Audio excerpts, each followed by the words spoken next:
Matili, c'est Axel Meux du magazine Webzine Hérétique, aussi du magazine Metallian et de MyRock. Donc merci pour la proposition de témoigner pour le Hellfest. C'est vrai que ça va être une saison un peu particulière pour nous tous, fans de musique, qui allons devoir prendre notre mal en patience, mais c'est pour la bonne cause. On ne pouvait pas prendre le risque de rassembler autant de personnes dans un lieu aussi restreint qu'est le Hellfest pour finir. Souvenez-vous quand même, cette hier. Mais tout ça, en fait, ça nous permet quand même de relativiser par rapport à la chance qu'on a de pouvoir vivre notre passion à fond grâce à ces festivals qui sont organisés par des gens aussi passionnés que nous. Donc voilà, ce petit témoignage m'a permis de relativiser. Ça m'a permis de relativiser, de me rendre compte qu'on avait vraiment beaucoup de chance, encore une fois je répète. Et ça m'a permis aussi de réfléchir, de me remémorer quelques souvenirs.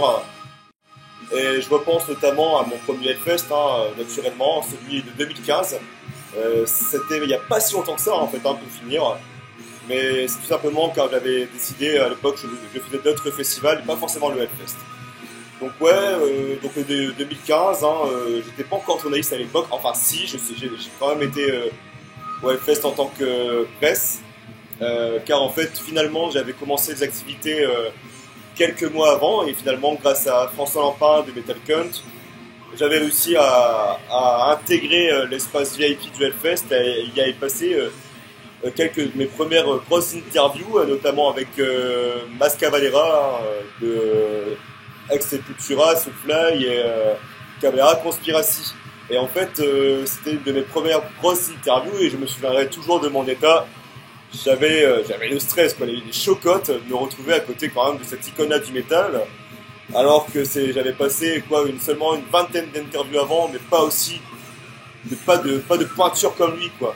Donc voilà, ça c'est un de mes premiers gros souvenirs par rapport au Hellfest, mais je pense aussi à la conférence de Judas Priest, où en fait, pendant laquelle Rob Halford prend mon CD comme ça à l'arrache et me le signe. D'ailleurs, c'est aussi un gros moment. Mais aussi, je retiens également tous les concerts que j'ai pu voir, qui m'ont permis aussi de découvrir certains groupes, et aussi de confirmer mon engouement pour différents groupes comme Faith No More, que je voyais à l'époque pour la première fois. Mais il y avait aussi d'autres groupes comme Nuclear Assault, il y avait aussi Sodom. Donc voilà, c'était pour moi la porte d'entrée du Hellfest, ce qui m'a permis de découvrir le Hellfest, son univers, qui est vraiment différent par rapport aux autres. Car oui, vous êtes bien placé pour le savoir, mais il n'y a pas d'autre festival comme le Hellfest. C'est un festival physique, fatigant, mais mon Dieu, qu'est-ce qu'on ne donnerait pas pour y retourner. Mais bon, ce sera pour une prochaine fois. Tout Hellfest confondu, un souvenir marquant, j'en ai plein.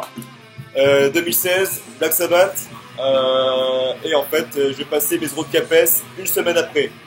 Donc quand j'ai appris que je passais mon CAPES une semaine après, c'était soit je me repose et je vais pas au Hellfest, soit je vais au Hellfest et je profite et je passe mon CAPES. Eh bien, j'ai choisi la deuxième option. Je suis allé au Hellfest et je me suis éclaté. Et finalement, j'ai passé mon CAPES avec succès, car je suis désormais prof aujourd'hui. Donc voilà, il y a tout ça qui fait que c'était quand même un sacré risque, mais finalement c'était un risque qui en valait la peine, quoi. Car en fait, j'ai vu mon groupe préféré pour la dernière fois et ça n'a pas de prix. Après d'autres souvenirs, l'année d'après, j'étais de surveillance le lundi, donc j'ai dû partir avant. J'ai dû partir après l'excellent concert de Blue Oyster Cult sous la vallée. Un super concert pour un Hellfest pour moi qui a été amputé de sa dernière tête d'affiche et de Slayer. Mais bon voilà, je devais être sur place à 8h pour surveiller les gamins qui n'ont composé que pendant 1h30 pour finir. Donc les boules, quoi.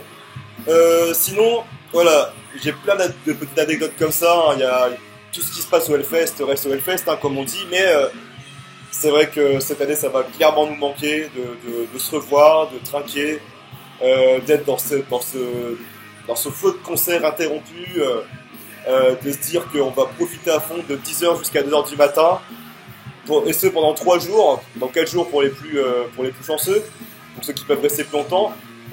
Donc voilà, c'est tout ça qui va me manquer cette année.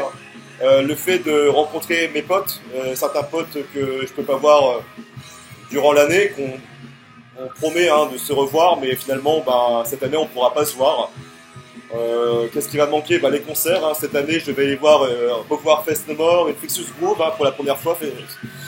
et tous ces groupes qu'on a l'habitude de voir désormais, mais voilà, je veux dire, il y a toujours des surprises au Hellfest, toujours des petits moments qui font que... nous, Hellfest, quoi. Aussi, l'engouement, le fait de l'enthousiasme de l'équipe d'Hérétique, mais aussi celle de Metallian, pour qui je couvre également l'événement. C'est vrai qu'à l'équipe d'Hérétique, on se loue une petite maison d'hôtes et on passe de super bons moments ensemble. Sur le point humain, voilà, on vit énormément de choses, on rencontre des gens, on partage aussi, car faut pas oublier que le Hellfest, c'est aussi le partage, découverte de groupe. Et tout ça, ça va nous manquer. Après, il n'y a pas que le Hellfest, moi c'est toute ma saison, comme pour vous, j'imagine, qui tombe à l'eau. Je pense aussi au Motocultor, un autre festival que j'apprécie beaucoup. Je pense aussi à l'Alcatraz Festival en Belgique.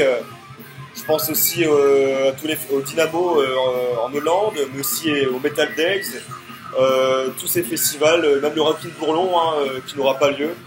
Donc voilà, ça c'est des festivals qui vont nous manquer. On va essayer de compenser ce manquement, tout ce manque en écoutant le maximum de musique. Surtout que c'est le week-end de la fête de la musique, le Hellfest, faut pas l'oublier. Donc voilà, il faut faire péter les watts, faut montrer que la musique c'est toujours en vie, la musique est toujours en vie, toujours vivante. Donc voilà. En attendant, n'hésitez pas à suivre Heretic Magazine, qui vient justement de lancer